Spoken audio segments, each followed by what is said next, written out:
Eles chamam de conteúdo inocente. Mas quando você olha mais fundo, percebe que há algo planejado. Algo sutil, mas mortal. Crianças que deveriam estar brincando estão reproduzindo gestos e comportamentos que não entendem. Meninos e meninas que mal aprenderam a escrever já estão sendo moldados para pensar, agir e se vestir como adultos. E tudo isso sob os aplausos de milhões nas redes sociais. A internet, que poderia ser um instrumento de conhecimento, virou um campo de batalha invisível, onde o inimigo não aparece com espada ou gritos, mas com filtros, likes e vídeos de poucos segundos. É assim que se rouba uma alma sem que ninguém perceba. E não é apenas uma perda da inocência. É a construção de uma geração desconectada com Deus, treinada para valorizar a aparência acima da essência, o aplauso acima da verdade, a aprovação humana acima da aprovação divina. O problema não é só o que se vê, é o que se internaliza. Cada imagem, cada trend, cada desafio aparentemente divertido está reprogramando a mente para normalizar o pecado e ridicularizar a pureza. O que a Bíblia chama de santidade agora é tratado como algo ultrapassado, e a degeneração é vendida como liberdade. Essa é a armadilha: confundir o coração enquanto distrai os olhos. Se você acha que isso é exagero, pare e observe. Quantos pais realmente sabem o que seus filhos estão consumindo nas redes sociais? Quantos líderes espirituais estão alertando sobre a adultização digital? O silêncio é tão perigoso quanto o ataque. Porque quando a guerra é invisível, vence quem age em segredo. E é sobre isso que vamos falar hoje. Como o inimigo está usando as redes sociais para roubar valores, moldar identidades e capturar a próxima geração, e o que você precisa fazer antes que seja tarde demais. A adultização digital não começa com conteúdo explícito. Ela começa com pequenas concessões. Um vídeo engraçado aqui, uma música com letra sugestiva ali, uma dança que todo mundo está fazendo. O mecanismo é gradual e planejado para não causar choque imediato. É a mesma tática que o inimigo sempre usou: anestesiar a consciência antes de atacar o espírito. As plataformas sabem como prender a atenção. Usam algoritmos que estudam o comportamento de cada usuário e entregam exatamente o que desperta mais curiosidade. Para uma criança ou adolescente, isso significa um fluxo constante de mensagens visuais que moldam valores, crenças e desejos. Muitas vezes, sem que elas percebam. Não se trata apenas de conteúdo sexualizado, mas também de comportamentos que incentivam a rebeldia, o egocentrismo e o desprezo por princípios espirituais. Esse processo cria uma falsa sensação de maturidade. Meninos e meninas começam a se expressar e se vestir como adultos, mas emocional e espiritualmente permanecem imaturos. É como colocar uma armadura pesada em um soldado inexperiente. O peso é grande demais para ser carregado, e cedo ou tarde, ele desaba. A mente ainda não está preparada para lidar com pressões e expectativas que pertencem à vida adulta, mas o mundo digital já impõe essas cargas de maneira constante. Biblicamente, isso é o oposto do que Deus instrui. Em Provérbios 22:6, a orientação é clara: instrui o menino no caminho em que deve andar, e até quando envelhecer, não se desviará dele.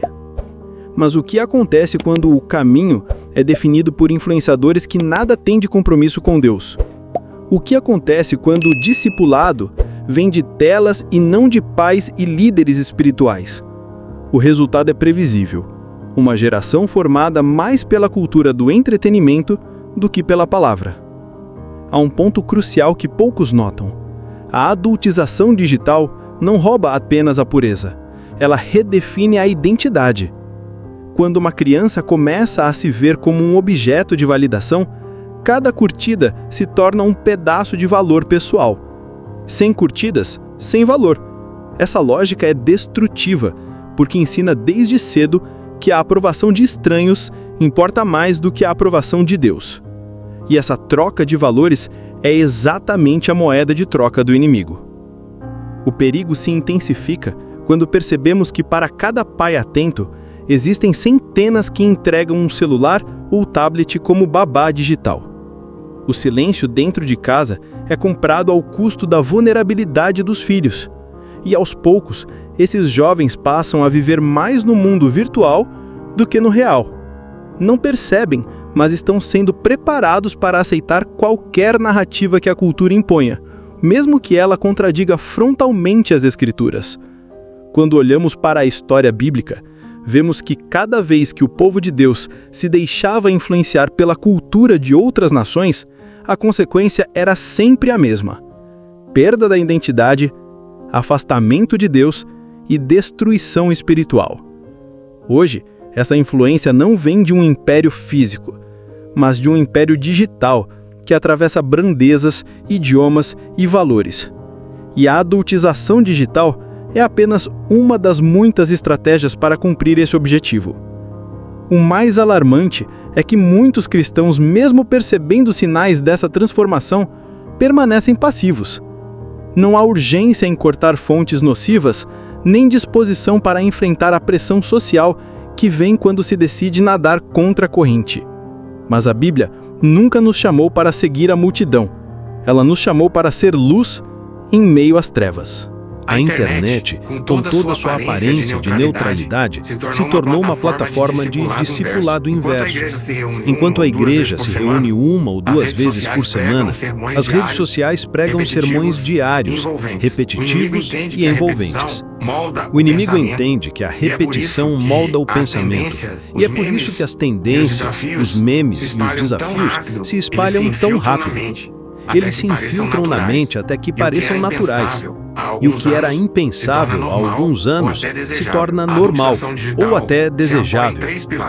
A adultização digital se apoia em 3 pilares: exposição, normalização e imitação. Primeiro, expõe as crianças a conteúdos que despertam curiosidade precoce. Depois, normaliza esses comportamentos, mostrando-os como parte do novo padrão da cultura. Por fim, estimula a imitação, reforçando a ideia de que só quem participa dessas tendências é aceito e valorizado. Esse ciclo é tão eficiente que em poucas semanas pode transformar a forma como um jovem pensa sobre si mesmo e sobre o mundo.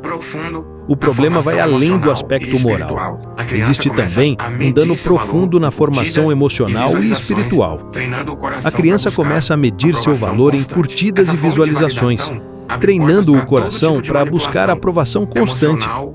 Essa fome de validação abre portas para todo tipo de manipulação emocional, comercial e até espiritual. Quando a aprovação de Deus é substituída pela aprovação das redes, qualquer discurso que traga aplauso será aceito, mesmo que contradiga a verdade. É nesse ponto que precisamos lembrar de Romanos 2:2. Não vos conformeis com este mundo, mas transformai-vos pela renovação da vossa mente. A internet, como ferramenta, não é o inimigo em si. O problema é quando ela se torna um molde pelo qual a mente e o coração estão sendo formados. Sem discernimento, a mente infantil é como uma esponja, absorvendo não apenas informações, mas valores e ideologias. A sutileza da armadilha é que ela não se apresenta como ameaça. Não há uma placa dizendo, cuidado, perigo espiritual à frente. Pelo contrário, o pacote vem com diversão, música, humor e celebridades. É entretenimento, mas é também doutrinação cultural. É diversão que reescreve convicções e apaga limites morais. O inimigo sabe que para derrubar uma muralha não precisa de um ataque direto, basta minar os alicerces até que ela caia sozinha. Pais e líderes precisam compreender que combater a adultização digital não é apenas bloquear aplicativos ou limitar tempo de tela. É construir no coração e na mente das crianças uma base tão sólida na verdade que nenhuma tendência consiga deslocá-las. Ensinar não apenas o que evitar, mas também o que buscar. Porque a ausência de direção é tão perigosa quanto a exposição ao erro. Quando não há rumo, qualquer caminho parece aceitável. Se não houver intervenção, o futuro será de uma geração que sabe se expressar diante de uma câmera, mas não sabe se posicionar diante de Deus. Uma geração que entende algoritmos, mas não entende princípios. Que conhece profundamente as tendências do momento, mas desconhece as verdades eternas. E isso não é um exagero retórico. É a realidade que já está se desenhando diante dos nossos olhos. O contra-ataque à adultização digital começa na consciência de que essa não é apenas uma batalha cultural, mas uma batalha espiritual. Efésios 6,12 nos lembra que a nossa luta não é contra carne e sangue, mas contra principados e potestades. Isso significa que, por trás das telas e das tendências, há forças interessadas em moldar mentes para que se afastem de Deus e se alinhem com valores contrários ao reino. O primeiro passo é assumir a responsabilidade. Não podemos terceirizar para as escolas, governos ou até mesmo para as igrejas a tarefa de proteger e orientar a nova geração. A vigilância começa dentro de casa. É preciso estabelecer limites claros e, mais importante ainda, explicar o porquê desses limites. Crianças instruídas com base na verdade não apenas obedecem por medo, mas por convicção. O segundo passo é oferecer alternativas. O vazio deixado pela ausência de certos conteúdos precisa ser preenchido com experiências que fortaleçam a mente e o espírito.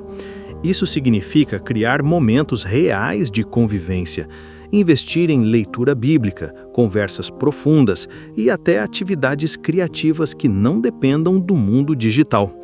Quanto mais rica for a vida fora da tela, menos espaço haverá para que o digital dite a identidade. O terceiro passo é desenvolver discernimento espiritual. Não basta dizer isso é errado. É preciso ensinar a identificar o espírito por trás do conteúdo. Uma música pode ter ritmo agradável, mas carregar mensagens que corrompem valores. Um vídeo pode parecer engraçado, mas promover comportamentos destrutivos. A Bíblia chama isso de prudência, e Provérbios 14:15 afirma: o simples dá crédito a toda palavra, mas o prudente atenta para os seus passos. A batalha contra a adultização digital não será vencida com um único gesto, mas com uma postura contínua de resistência. É estar disposto a ser diferente, mesmo que isso signifique ir contra a corrente. É estar preparado para críticas, zombarias e até isolamento social, porque preservar a pureza vale mais do que qualquer aceitação temporária. O inimigo usa as redes sociais para roubar almas porque sabe que uma geração desconectada de Deus é mais fácil de manipular, mas uma geração firmada na palavra é inabalável. A pergunta que fica é: qual legado queremos deixar? Filhos que refletem a cultura ou filhos que refletem Cristo? Se entendermos a gravidade do que está em jogo, não veremos essa luta como opcional, mas como uma missão sagrada. E missão sagrada não se negocia, não se adia e não se terceiriza. Ela se vive todos os dias com ações concretas, palavras firmes e exemplo constante. Obrigado por ter ficado até aqui. Se este conteúdo falou com você, inscreva-se no canal para continuarmos essa conversa. E não deixe de assistir ao vídeo que está no card acima, Por que os jovens estão deixando a igreja? Ele completa o que falamos hoje. Até breve e que Deus te abençoe.